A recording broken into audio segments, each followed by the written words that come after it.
Bipartisan Senate negotiators said they have reached a deal on an infrastructure package, and a procedural vote on the measure is expected to take place Wednesday evening. GOP Senator Rob Portman of Ohio told reporters the group reached agreement on the major issues and were still working on legislative text.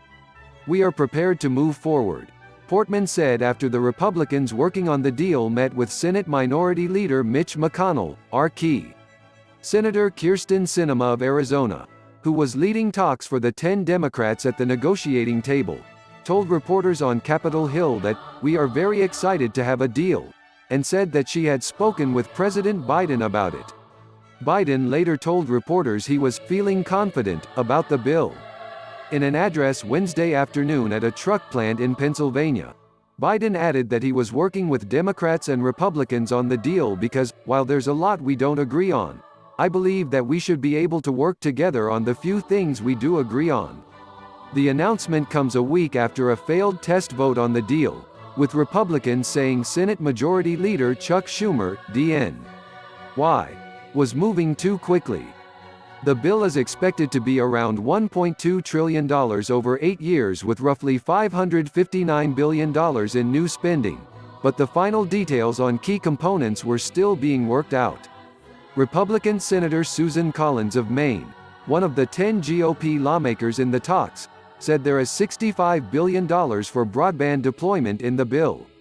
She acknowledged, "It has not been easy to get a deal, but we have reached agreement on the major issues."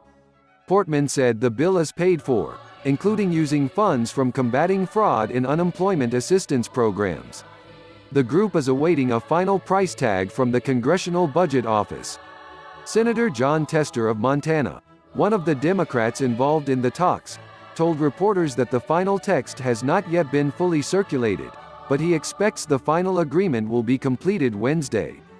Democrats expect to discuss the agreement at a weekly policy meeting in the afternoon ahead of vote as early as Wednesday evening.